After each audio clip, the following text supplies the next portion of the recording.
आज की horror story में हम सौरिक मुखर्जी के बारे में बात करेंगे। सौरिक कलकत्ता से बिलोंग करता था और वो एक हॉस्पिटल में काम करता था। सौरिक का काम बेसिकली ये होता था कि हर एक हॉस्पिटल में जाता था और वो एक स्पेसिफिक डिपार्टमेंट देखता था कि वहाँ पे वो काम ठीक से हो रहा है कि नहीं, और वो महीने में 15 से 20 दिन बाहर रहता था। एक दिन हुआ क्या, सौरिक को उसके दोस्त सुमंतो का कॉल आता है। वो बोलता है मेरे गाँव में मेरा एक पुश्तैनी हवेली है और उसे हम रेनोवेट किए हैं और उसकी ओपनिंग है, तो तू और तेरी फैमिली को मैं इन्वाइट कर रहा हूँ, प्लीज जरूर आना। इसने बोला ठीक है, क्योंकि सुमंतो सौरिक का बहुत क्लोज फ्रेंड था। तो ये बोला ठीक है मैं जाऊंगा। अब यहाँ पे एक और चीज बोलना मैं भूल गया, सौरिक की जो वाइफ थी वो एक हॉस्पिटल में नर्स का काम करती थी। तो सौरिक ने अपनी वाइफ को बताया और वो भी एग्री होगी कि मैं भी चलूंगी, चलो बहुत दिन से मिले भी नहीं है और उनकी पुश्तैनी हवेली भी देख लूंगी। तो ये दोनों ने डिसाइड किया और संडे का दिन था जब इनको जाना था। यूजुअली जो होता है हस्बैंड वाइफ के बीच में झगड़ा, जाने से पहले ही दोनों का झगड़ा हो गया और दोनों फिर गाड़ी में बैठ के चले गए। जब ये लोग गाड़ी में बैठ के जा रहे थे तो उनके घर से वो हवेली लगभग 2 घंटे दूर थी। सुबह के लगभग 6-7 बजे ये लोग निकल गए और जब जिन लोग जा रहे थे तो आधे रास्ते जब इन लोग पहुंचे तो इन्होंने देखा कि एक जगह में बारिश हो रही है बहुत ज्यादा, तो इनको रुकना पड़ा। और वो बारिश इतनी जोर से हो रही थी कि सामने से कुछ दिख ही नहीं रहा था। तो ये लोग वहाँ पे कुछ टाइम रुक गए, आधा 1 घंटा ये लोग रुक गए और वहीं पे वो लोग नॉर्मल बात कर रहे थे। और बारिश जब रुकी तो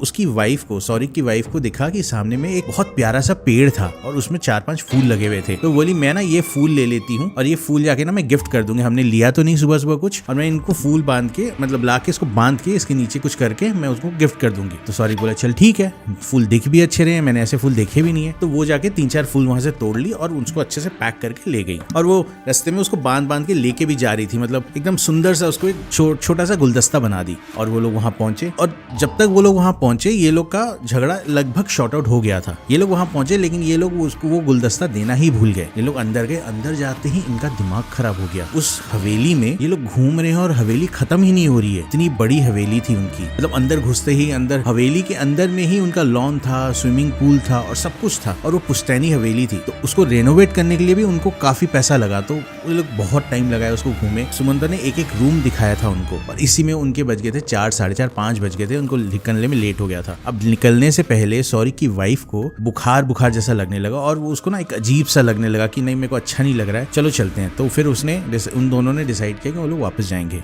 ये लोग कार में जाके वापस बैठ गए और ये लोग चलना शुरू हो गए। यहाँ पे एक चीज सौरिक ने मार्क की कि उसकी जो वाइफ थी ना वो अचानक से ना एकदम शांत हो गई और वो जो गुलदस्ता था ना उसी को पकड़ के बस ऐसे ऐसे देख रही है और कुछ ही नहीं बोल रही है, एकदम शांत। बस एक अजीब सी मुस्कान के साथ वो ऐसे देख रही है और कुछ बोल नहीं रही। सौरिक ने 2-3 बार पूछा क्या हुआ, इसने कोई रिप्लाई नहीं दिया। इसको लगा कि वापस से गुस्सा हो गई है। सुबह जो गुस्सा था मेरे को लगा शॉर्ट आउट हो गया, लेकिन ये तो वापस से गुस्सा हो गई। ये भी बोला ठीक है गुस्सा रहे, मैं इस बार इसको पनाऊंगा नहीं। तो ये लोग घर पहुंचे, 1.5-2 घंटे गाड़ी में कुछ बात नहीं और 1.5-2 घंटे फूल अपने हाथ में ही लेके पकड़ी रही और घर के अंदर घुसे। घर के अंदर घुसते ही ये सबसे पहले वो फूल के नीचे जो इसने बांधा था सब कुछ खोल के एक वास में गए, ड्रेस भी चेंज नहीं की, एक वास में जाके उस फूल को रख के पानी डाल के रख दी कि ये यहाँ सेफ है। उसके बाद ये लोग अपना रूम में चले गए। जाके कुछ बातचीत नहीं हुआ, दोनों अपना फ्रेश हुए और फ्रेश होके चुपचाप आके सो गए। सौरिक को लगा ये बात भी नहीं कर रही है, चुप है, ठीक है। नेक्स्ट डे सौरिक को जाना था एक टूर में जो कि 3-4 दिन के लिए था। तो उसको वहां से सुबह 5 बजे निकलना था और ये टूर 3-4 दिन चलता। सौरिक सुबह उठा, अपना रेडी हुआ और हमेशा क्या होता था ना, सौरिक जब सुबह टूर में जाता था जितना भी झगड़ा हो उसकी वाइफ उसके लिए ब्रेकफास्ट जरूर बनाती थी, लेकिन आज उसकी वाइफ उठी ही नहीं। ये देखा उसको अजीब लगा, तो बोला इसको अजीब सा लगा और इसने मन में सोचा कि यार ये आज हुआ क्या है इसको, इतना भी मैंने कुछ ज्यादा नहीं बोल दिया था कि ये उठी भी नहीं आज, चलो कोई नहीं ठीक है वापस आऊंगा तो मना लूंगा। ये 3-4 दिन के लिए टूर में चले गया और जब वो वापस आया तो उसकी माँ उसको कंप्लेन कर रही थी सौरिक को, जब से तू गया है ये हमसे भी एक बार बात नहीं की है, खाना भी अपने रूम में खा रही है, हुआ क्या है तुम दोनों के बीच में। तो सौरिक ने बोला कि ऐसा तो कुछ ज्यादा कुछ हुआ नहीं, नॉर्मल नोकझोंक हुई थी हम लोग, ऐसी बातचीत में मैं उल्टा ही बोल दिया, वो मुझे बोली ये तो हर बार होता है, इसमें इतना ड्रामा करने की क्या जरूरत है, छोड़ो मैं रात को आज बात करूंगा। रात को ये लोग सोए हैं, सौरिक एक तरफ सोया है, उसकी वाइफ एक तरफ मुंह करके सोई है। सौरिक ने सोचा क्यों ना इसको थोड़ा सा हस्बैंड वाइफ है थोड़ा सा मतलब कोजी हुआ जाए। तो ये उसके कंधे में ना ऐसे हाथ रखा, ऐसे एक तरफ होके सोई है तो उसके कंधे में ना ऐसे हाथ रखा। सुनो ना, उसने कोई रिप्लाई नहीं दिया, बस अपना कंधे को उसने हटा दिया, हटाओ यहाँ से, बिना कुछ बोले बस कंधे से ऐसे अपने हाथ उसका हाथ हटा दिया। फिर से इसने हाथ रखा, तो ये मजाक के तौर पे बार बार हाथ रख रहा है, लेकिन उसका जो रिएक्शन आ रहा था ना वो काफी ज्यादा एग्रेशन वाला रिएक्शन आ रहा था। और एक टाइम के बाद जब इसने हाथ रखा तो उसके मुंह से निकला, इसको लगा ये क्या हो रहा है यार, ऐसी क्यों आवाज निकाल रही है। इसने फिर हाथ रखा, फिर उसके वहां से निकला, ये बोला ये क्या हो रहा है। तो इसने उसको बुलाया, क्या हुआ ऐसे क्यों हो रही हो। जब इसने ऐसा बोला तो सामने से आवाज आती है, मैं तेरी वाइफ नहीं हूँ। ये बोला क्या, फालतू का मेरे साथ मजाक मत करो, क्या बोल रही हो। मैं तेरी वाइफ नहीं हूँ और ऐसे मेरे साथ मत कर। ये बोल के उसकी वाइफ जोर जोर से हंसने लगी। इसकी हालत खराब हो गई। ये वहीं पे मतलब उसकी हंसी सुन के ये बेड से नीचे गिर गया कि ये क्या हो रहा है। तो उसने बोला कि मेरे साथ मत लगना, मैं यहाँ तेरी वाइफ नहीं हूँ और मैं तेरी वाइफ के अंदर बैठा हूँ। आज के बाद मेरे पास मत आना, निकल रूम से बाहर। ये डर के मारे रूम से बाहर चले गया और रूम से बाहर जाने के बाद ये थोड़ा सा खाली ऐसे करके देख रहा है और उसकी वाइफ आराम से सो गई बिना कुछ रिएक्ट किए। इसका दिमाग खराब हो गया, यार ये क्या हो रहा है। अगले दिन सुबह हुई और ये बाहर सोफे में सो गया डर के मारे कि करूं क्या, मैं रात को किसको जाके बोलूं। ये बाहर बैठे बैठे सो गया सोफे में। सुबह जब हुई उसकी वाइफ नॉर्मल रेडी हुई, नाश्ता वास्ता बनाई और हॉस्पिटल के लिए निकल गई, क्योंकि वो नर्स थी, वो हॉस्पिटल के लिए निकल गई और इसको बस ऐसे हाथ से हिलाई कि उठ जाओ और चली गई। ये बोले ये क्या हो रहा है कल रात को, मतलब उसको कुछ समझ ही नहीं आ रहा है, इतनी नॉर्मल कैसे है ये बोला मेरे को बात करनी। बोले नहीं अभी मैं बात नहीं कर सकती, मैं शाम को बात करूंगी, मैं जा रही हूँ। तो उसने बोला चलो ठीक है, कल रात को मजाक कर रही होगी, कुछ नहीं होगा। अब आज रात को जब ये वापस आता है तो देखता है कि उसकी वाइफ रूम में बैठी हुई है चुपचाप। अपनी माँ से पूछता है क्या हुआ, वो रूम में क्यों बैठी है। तो उसकी माँ बोलती है हमें खाना दी और चुपचाप रूम में चली गई, किसी से कुछ बात नहीं की। तो ये बोला क्या फिर से।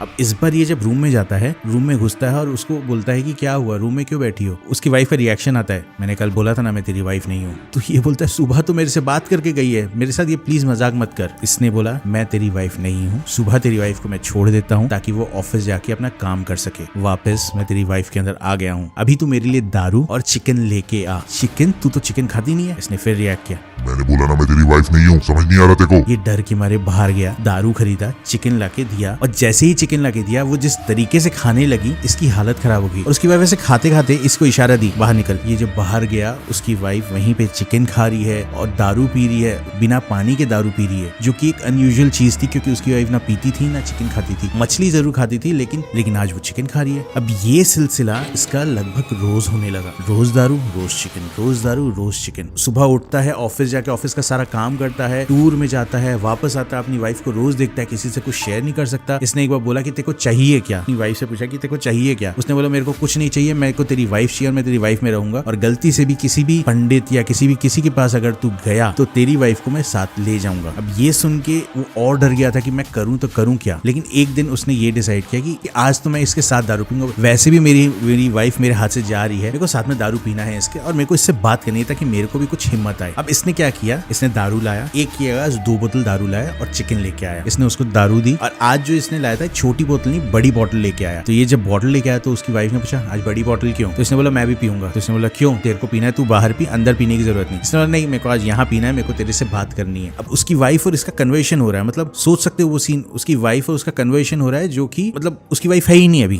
तो इसने क्या किया कि एक टेबल पे 2 बोतल रखा, जैसे वो पी रहा था वैसे ये भी पीने लगा। उसने बिना पानी के पूरा खोला, पीने लगा, इसने भी वैसे बिना पानी के खोला और पीने लग गया। उसको पूरी बोतल में नहीं चढ़ी, इसको इसी में चढ़ गई। अब चढ़ने के बाद ये उसको बोल रहा है कि तू है कौन, तू क्यों मेरी वाइफ को परेशान कर रहा है, मुझे जानना है। ये बार बार उसको बोल रही है निकल यहाँ से बाहर। बोला नहीं आज तो मुझे जानना है कि तू है कौन और तूने मेरी वाइफ को क्यों पकड़ के रखा है, तुझे चाहिए क्या। उसने फाइनली बताया कि मैं तेरी वाइफ को इसलिए पकड़ के रखा हूँ क्योंकि उसने मेरे पेड़ से फूल तोड़े थे। उसकी हिम्मत कैसी हो गई कि मेरे पेड़ से फूल तोड़ दिया उसने। तो इसने बोला कौन से फूल तेरे पेड़ से तोड़ दिया, इसने तो कोई फूल नहीं तोड़ा। उसकी वाइफ ने बोला बाहर जा, उस वास में अभी भी वो फूल हैं जो कि मैंने यहाँ लगाए थे, ये मेरे पेड़ के फूल थे, उसने क्यों तोड़ा, किसने उसको हक दिया। अब इसको रिकॉल होने लगा कि जब उसने फूल तोड़ा तो उसने वो जो बुके था, वो जो बनाया था उसने दिया नहीं। वापस आई तो वो फूल को बस देख के स्माइल करी थी। इसको तब समझ में आया कि वो तब से इसके पीछे पड़ा हुआ है। फिर इसने पूछा सुबह क्यों मेरी वाइफ को छोड़ देता है। तो ये बोला कि सुबह मेरे को कोई काम ही नहीं है, मैं अपना यहाँ पे टेबल के नीचे बैठा रहता हूँ, कभी मैं फैन में लटक जाता हूँ, कभी मैं तेरे इधर घूमता हूँ, कभी मैं उधर घूमता हूँ, कभी मैं फ्रिज के अंदर बैठ जाता हूँ, मेरी मर्जी होती है, मैं कहीं भी बैठ जाता हूँ। रात को जब आती है तब मैं उसको पकड़ता हूँ, सुबह मैं उसको छोड़ देता हूँ, मैं आराम करता हूँ सुबह। सॉरिक ने बोला तू उसको छोड़ के क्यों नहीं जा रहा, गलती हो गई, इससे माफ कर दे। बोला माफ तो मैं नहीं करूंगा, अब इसको ये तो मेरे साथ ही जाएगी, छोड़ूंगा तो नहीं इसको, और तू मेरे को रोज ये खाना लाके देगा। सॉरी बोला ठीक है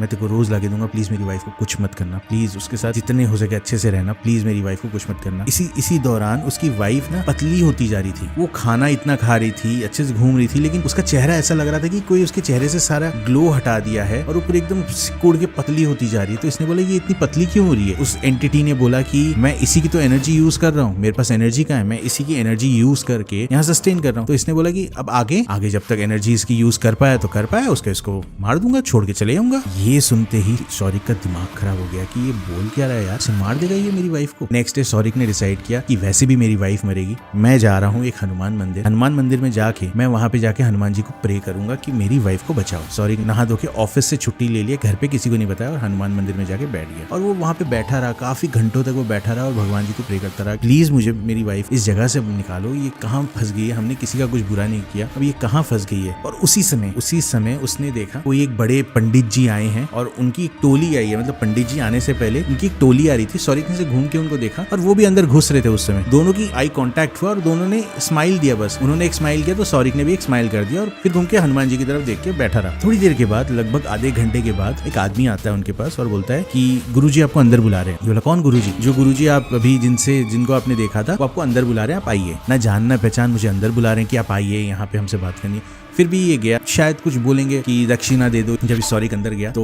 उन्होंने सिर्फ एक ही चीज बोली, ये ताबीज को लो, अपनी वाइफ के हाथ में पहना देना। वो पहले बहुत मना करेगी कि मुझे ये ताबीज नहीं पहननी, पर जैसे तैसे करके तुम्हें उस ताबीज को पहनाना है और कल से तुम गीता और कुरान 24 घंटे 7 दिन तक रोज पढ़ोगे। सौरिक को समझ नहीं आया, बोला क्यों मैं करूंगा? तो वो गुरुजी बस बोले जो है चले जाएगा, इसको करो। ये इतने से एक सेंटेंस में उन्होंने सब कुछ बता दिया और ना बोल के वो घूम के उधर मतलब लोगों से बात करने लगे। अब ये वहीं पे ऐसे खड़ा हुआ था, गुरुजी ने इधर देखा भी नहीं उसकी तरफ और सीधा ऐसे बोले जाओ। सौरिक की इतनी हिम्मत भी नहीं हो रही थी कि वो आगे कुछ पूछे, वो चुपचाप ऐसे घूमा और चले गया। सौरिक कभी अपनी वाइफ के हॉस्पिटल नहीं गया था जहाँ वो काम करती थी, पर आज वो हॉस्पिटल गया। ये सुन के जब सौरिक हॉस्पिटल गया, उसकी वाइफ को बोला कि मैं नीचे खड़ा हूँ, बाहर आओ। ये सुन के सौरिक की वाइफ अचंबा हो गई क्योंकि ये कभी तो हॉस्पिटल आता नहीं है, आज क्या हो गया। जब वो नीचे आई तो सौरिक ने बोला देखो, मैंने जिंदगी में कुछ नहीं मांगा, बस ये मांग रहा हूँ कि इसको तुम्हें अपने हाथ में बांधना है और जब तक मैं ना बोलूँ तुम्हें नहीं खोलना है, तुम्हें मेरी कसम। अब जब इसने कसम दे दी तो वो चुपचाप उसको बांध ली। जैसे ही ताबीज पहनी, रात को ना उसने चिकन खाने के लिए बोला, ना उसने बोला कि मुझे ये चाहिए वो चाहिए, एकदम नॉर्मल हो गई। और अगले दिन भी जब उसकी वाइफ घर गई थी, किसी मौलवी को बुलाया, उसने बोला कि आपको यहाँ पे बैठ के पढ़ना है। उन्होंने पहले मना किया, इसने जैसे तैसे करके बोला नहीं आपको पढ़ना ही पढ़ना है। वो वहाँ पे पढ़ना शुरू कर दिया। इसने किसी को बुला के गीता रोज पढ़वाई और 7 दिन तक कंटिन्यूसली ना ये चीज चलता रहा। अब 7 दिन के बाद इसके वाइफ के हाथ से इसने हटा भी दिया इस ताबीज को और सब कुछ नॉर्मल हो गया था।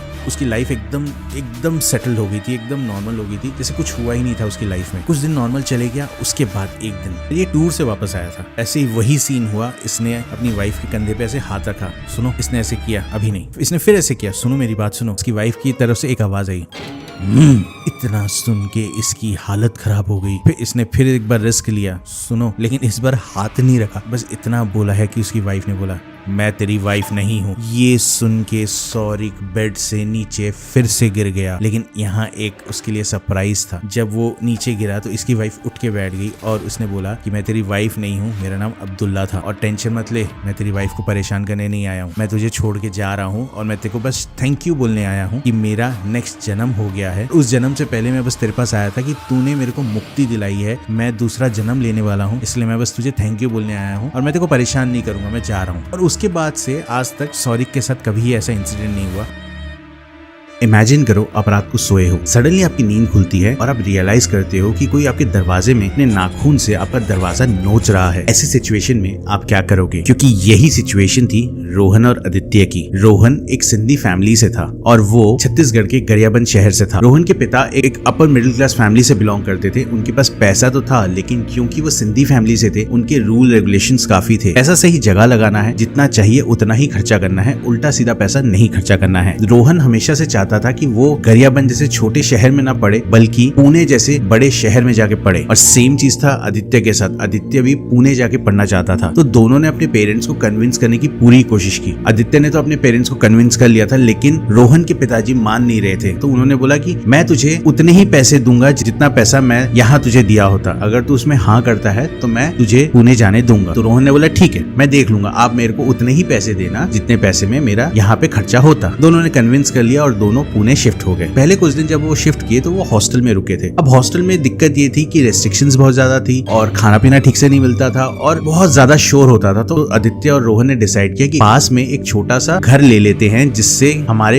एक प्राइवेसी भी होगी और हम आराम से रह भी पाएंगे, इतना शोर शराबा नहीं होगा। तो दोनों ने डिसाइड किया कि एक काम करते हैं, चलो घर खोजना शुरू करते हैं। जब ये लोग घर खोजना शुरू कर रहे थे तो हर फ्लैट हर घर इतना महंगा था कि इनके बजट से बाहर जा रहा था। तो इन्होंने एक ब्रोकर किया और ब्रोकर ने एक छोटा सा इनको घर दिला दिया 1 BHK का, जो कि टेरेस से कनेक्टेड था। प्राइस भी बहुत सस्ते में मिल रहा था, 5,000 रुपए में पूरा 1 BHK मिल रहा था। तो इन्होंने क्वेश्चन किया कि इतने सस्ते में क्यों दे रहे हो। तो ब्रोकर ने बोला कि पहला, आपको यहाँ पे कोई भी फर्नीचर नहीं मिल रहा, वो चीज आपको खुद को खरीदनी पड़ेगी। दूसरा, ये इतने सस्ते में इसलिए दे रहे हैं क्योंकि यहाँ पे जो इंसान रहता था उसकी घर पे मेडिकल इमरजेंसी थी, वो कुछ 4 साल से यहाँ रह रहा था। सडनली उसकी कुछ मेडिकल इमरजेंसी आई जिसकी वजह से उसको ये घर छोड़ के अपने गाँव जाना पड़ा। इसकी वजह से ये खाली हो गया और ये काफी टाइम से खाली है क्योंकि 1 BHK कोई लेना नहीं चाहता है। तो जो ओनर है वो बोले जितने में भी ये घर जा रहा है आप उसको लगा दो, इसी रीजन की वजह से आपको इतने सस्ते में मिल रहा है, नहीं तो ये घर इतने सस्ते में कभी नहीं मिलता। पहले कुछ दिन ये लोग जमीन पे गद्दे वद्दे बिछा के सोए क्योंकि इतना इन्वेस्ट तो कर दिए थे घर के लिए, तो पैसे थे नहीं, तो गद्दे वद्दे जमीन में बिछा के सोए और वहीं पढ़ते थे। पहला सेमेस्टर इन्होंने वैसे निकाल दिया। पहले सेमेस्टर में ना इनका घर एक क्लब से कम नहीं था क्योंकि जितने भी दोस्त थे वो इन्हीं के घर आके पार्टी वार्टी करके फिर चले जाते थे। तो इनके घर में हमेशा एक भीड़ रहती थी और हमेशा कचरा रहता था जो कि ये लोग साफ करते थे अगले दिन सुबह। सेकंड सेमेस्टर में इन्होंने सोचा कि एक काम करते हैं, फर्नीचर कुछ ले आते हैं क्योंकि हमें यहाँ पे आराम से रहना भी है, बाद में सेकंड हैंड में बेच देंगे। ये लोग ऑनलाइन में चेक किए पर इनको वैसा कुछ डील नहीं मिला। तो ये लोग ने डिसाइड किया कि काम करते हैं, कबाड़ी के पास जाते हैं और वहीं से खरीदते हैं। दोनों ने डिसाइड किया, दोनों एक कबाड़ी के पास गए। कबाड़ी के पास से 2 सिंगल बेड, एक अलमीरा, टेबल, चेयर, कुछ यूटेंसिल्स भी ले लिए थे ताकि किचन में भी कुछ सामान रहे क्योंकि ये लोग होटल से लाते थे, खाते थे। ये लोग ने डिसाइड किया था किचन में भी खाना वाना बनाएंगे। अब लाइफ बहुत नॉर्मल चल रही थी, एकदम सब कुछ बढ़िया चल रहा था, पार्टी फुल ऑन चल रही थी, सब कुछ बढ़िया चल रहा था। सुबह कॉलेज, शाम को आओ, रात को पार्टी, सब कुछ नॉर्मल चल रहा था। पर एक दिन रात जब रोहन सोया हुआ था तो उसकी नींद खुलती है और उसको रियलाइज होता है कि कोई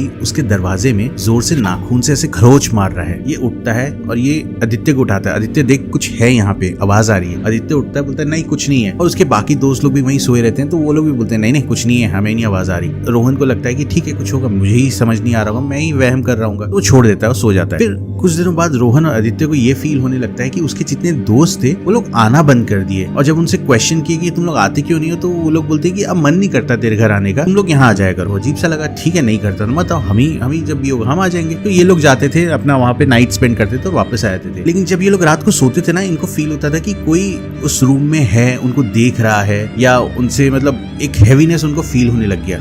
पर इन्होंने हमेशा इग्नोर किया क्योंकि 4-5 महीने से कुछ भी नहीं हुआ है। ये लोग आराम से हैं, आराम से रह रहे हैं, कुछ भी तो नहीं हुआ, एकदम मस्त जी रहे। तो इनको लगा कि नहीं ये हमारा ही वहम है। ये लोग हमेशा पार्टी वार्टी करते थे, अभी पार्टी नहीं करें इसलिए घर इतना शांत लग रहा है। अब इनके घर की चीजें खराब भी होने लग गई। जो लाइट जल रही थी वो लाइट खराब हो रही है और जितनी बार वो लाइट को ठीक किया जा रहा था वो लाइट कभी ठीक हो ही नहीं रही थी। हमेशा वही लाइट फ्लिकर होती रहती थी। इन्होंने एक बार चेंज किया, 2 बार चेंज किया, वो लाइट पूरे घर की लाइट ठीक होती थी, बस एक ही लाइट फ्लिकर होने लग गई। इनको समझ नहीं आ रहा ये हो क्या रहा है। किचन में बॉटल रहती थी, बॉटल की पोजीशन चेंज हो जाती थी। आदित्य ऐसे फोन इधर बॉटल रखा है तो वापस आता तो वहां पे दिखती थी। रोहन पानी लेके आया तो देखता था किचन में ही पानी पड़ा हुआ है। फैन की स्पीड बढ़ते थे, कम हो जाते। रात को ये लोग सोए, अचानक से देखते थे फैन बंद हो गया। पूरे अपार्टमेंट में इलेक्ट्रिसिटी, इनकी इलेक्ट्रिसिटी बंद हो जाती थी। इनको समझ ही नहीं आ रहा कि हो क्या रहा है यार, अचानक से इतना सब कुछ इशू। हमने तो कुछ किया भी नहीं, कहीं कुछ कब्रिस्तान नहीं गए, कुछ नहीं किया। तो ये ऐसा कैसा क्या पैरानॉर्मल हमारे साथ क्यों हो रहा है। अब ये चीजें ना बढ़ती जा रही थी, आस्ते आस्ते बहुत ज्यादा बढ़ती जा रही थी। एक दिन इन्होंने रियलाइज किया कि कोई इनके हॉल में चल रहा है, जोर जोर से चल रहा है, जिसकी आवाज आ रही है। और ये लोग जब उठ के देखते हैं तो वहाँ कोई भी नहीं था। इनको लग रहा है कि ये ऐसा क्या हो रहा है। इनको लगा कि कुछ तो हॉन्टेड है इस घर पे। हम एक काम करते हैं, हम अपने पड़ोसी से बात करते हैं कि शायद हॉन्टेड है, इसलिए शायद इतने सस्ते में हमको ये घर मिला है। तो नेक्स्ट डे वो लोग उठते हैं और अपने जितने पड़ोसी थे सबसे पूछते हैं कि क्या ये रूम हॉन्टेड था, क्या ये घर हॉन्टेड था। सबका जवाब एक ही था, नहीं ये हॉन्टेड तो कभी था ही नहीं, क्योंकि आपसे पहले जो यहाँ रहता था वो 4 साल यहाँ रहा था और उसने कभी भी कंप्लेन नहीं की हॉन्टेड, या हमने कभी फील नहीं किया हॉन्टेड। और सबने यही बोला कि जेन्युइनली उसके पेरेंट्स का इशू कुछ हुआ था जिसकी वजह से उसको छोड़ के जाना पड़ा, नहीं तो वो आज भी हमसे कांटेक्ट में है। वो कभी कंप्लेन नहीं किया, वो तो आराम से रहता था यहाँ पे। उन्होंने बोला ठीक है फिर शायद हमारा ही कुछ होगा, हम ही ज्यादा सोच रहे हैं, क्योंकि दोस्त यार आ नहीं रहे इसलिए हम ही ज्यादा सोच रहे हैं। तो इन्होंने बोला नहीं कुछ नहीं है फालतू का, ऐसे ही है, हम फालतू का सोच रहे हैं इतना सब। लेकिन अब चीजें और ज्यादा बढ़ना शुरू हो। अब आदित्य और रोहन एक पैटर्न मार्क करना शुरू कर दिया कि हर रात को उनकी सेम टाइम पे नींद खुलती है और जैसे ही ये लोग सो जाते हैं उसके बाद फिर कुछ ना कुछ ऐसा चीज हो जाता है जिससे इनकी नींद फिर खुल जाती है। जैसे कुछ ग्लास गिर गया हो या कुछ आवाज आ गई हो या कोई बिल्ली चिल्ला दी हो या ऐसा कुछ भी होता है जिससे इनकी नींद रात को डिस्टर्ब ही रहती है। अब एंजाइटी दोनों के अंदर होना शुरू होगी कि यार ये चीज क्या है। घर पे बोल नहीं सकते हैं क्योंकि घर वालों ने पहले ही मना किया था। कॉलेज में बोलेंगे दोस्तों को तो दोस्त मजाक उड़ाएंगे। पैसे इनके पास है नहीं कि ये लोग दूसरा फ्लैट ले लें। करें तो करें क्या। इन्होंने बोला ठीक है एक काम करते हैं, अपने सारे दोस्तों को बुलाते हैं और पार्टी करते हैं। इन्होंने सारे दोस्त मना करे थे लेकिन इन्होंने अपने सारे दोस्तों को बुलाया और पार्टी किया और ये लोग पी के एकदम टुल होके सब पड़े हुए थे। रात को ये लोग पिए हैं, सब पी के टुल होके पड़े हैं। नेक्स्ट दिन सुबह जब उठे तो इन्होंने देखा रोहन और आदित्य की अलमारी खुली और जितने कपड़े हैं सब नीचे गिरे हुए हैं। ये लोग उठे और ये लोग बोले कि ये कपड़े नीचे क्यों गिराए हो। तो उनको लगा कि कोई पी के रात को गिरा दिया होगा। इन्होंने समेटा और सारे कपड़े रखे और उसके बाद उनको बोला कि तुम लोग जाओ यहाँ से। पर यहाँ पे रोहन और आदित्य के दिमाग में कुछ चल रहा था कि ऐसा तो पहले कभी नहीं हुआ और पीने के बाद ये लोग हमारे कपड़े क्यों फेंकेंगे। ये दोनों ने सोचा कि कुछ तो गड़बड़ है, हमें इसको पैटर्न को डिकोड करना पड़ेगा। तो ये दोनों ने ना स्टार्ट किया खोजना और पूरे घर का इन्वेस्टिगेशन करना शुरू कर दिया कि शायद हम कुछ मिस कर गए हैं, क्या हमने कोई ऐसी चीज यहाँ पढ़ ले आए हैं गलती से जिसकी वजह से ये सब इशू हो रहे हैं, शायद ऐसा भी कुछ हो सकता है। तो वो दोनों स्टार्ट करे। वो दोनों ना खोजना शुरू किए, हर घर का हर एक कोना खोज रहे थे, यहाँ वहाँ हर जगह खोजे। और फिर दोनों थक के एक जगह बैठे। सडनली रोहन को रियलाइज हुआ कि जब हम पहले यहाँ बिना फर्नीचर के थे तब कुछ नहीं हो रहा था, लेकिन अब जब फर्नीचर आ गया है तो उसके बाद सारी चीजें शुरू हुई हैं। तो कुछ ना कुछ रिलेटेड इस फर्नीचर से ही होगा, या तो बेड, अलमीरा या तो टेबल चेयर, किसी भी एक चीज से होगा। ये लोग उसी कबाड़ी के पास गए और जाके उससे पूछे कि ऐसा कुछ था क्या। तो कबाड़ी बोला नहीं ऐसा तो कुछ नहीं था, आप खुद देख लो, पूरा हर चीज ठीक ठाक थी। रोहन वापस आता है। रोहन आदित्य सारे डॉट्स को लगाते हैं, सारे डॉट्स जोड़ते हैं और ये समझते हैं कि फर्नीचर से ही कुछ है। ये लोग सारे फर्नीचर खोलते हैं और हर फर्नीचर के ऊपर नीचे हर जगह चेक करते हैं। ऐसी बात करते करते रोहन ने बोला कि तुमने कभी ये मार्क किया है कि हमारी अलमारी में से एक खुशबू हमेशा आती रहती है जो कि हम वो परफ्यूम यूज नहीं करते हैं।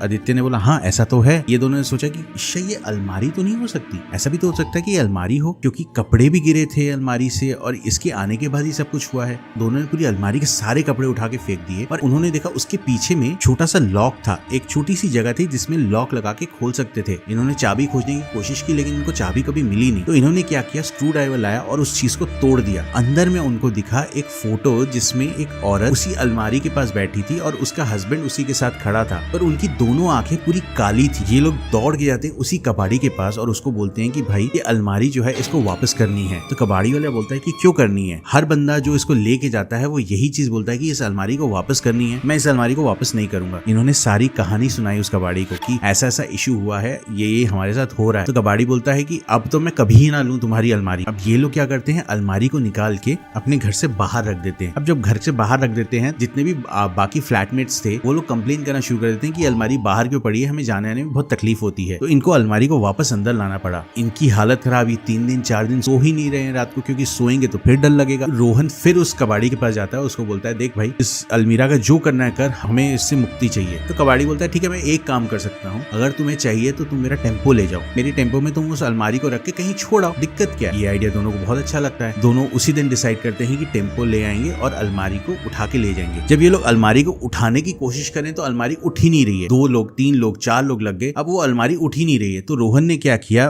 वो जो अलमारी के अंदर में जो फोटो थी उसको पकड़ा और उसको लेके चले गया। जैसे तैसे वो फोटो को लेके जा रहा है, बाकी लोग उस अलमारी को उठा के आराम से लेके जा रहे हैं। तो सबको ये समझ में आ गया कि कुछ ना कुछ रिलेटेड फोटो से ही है। उन्होंने अलमारी को उसमें रखा, फोटो उसके अंदर डाला और बंद कर दिया और उसको लेके एक छोटे से जंगल में छोड़ के आ गए। अलमारी को रखने के कुछ दिन तक वो पैरानॉर्मल चीजें होती रही उनके साथ, लेकिन ऑल ऑफ अ सडन एक दिन वो चीजें होना खत्म हो गई। ये लोग कॉलेज स्टूडेंट्स थे तो इनको तो एक चुल हमेशा रहती थी कि ऐसे कैसे खत्म हो गई, क्या हो गया। तो ये लोग फिर से वहां गए, वहां जाके दूर से देखे कि जहां इन्होंने अलमारी छोड़ी थी वहां अलमारी है कि नहीं, और इनके सरप्राइज में वहां अलमारी नहीं थी। और उसके बाद से इनके साथ कोई इंसिडेंट भी होना बंद हो गया। आज भी वो लोग जब ये स्टोरी बताते हैं तो उनको डर लगता है कि कहीं उनके साथ ऐसा कुछ ना हो जाए। आपको ये स्टोरी कैसी लगी कमेंट्स में जरूर बताना, और आपको अगर ये स्टोरी पसंद आई तो लाइक शेयर जरूर करना। मिलता हूँ अगले वीडियो में, बाय।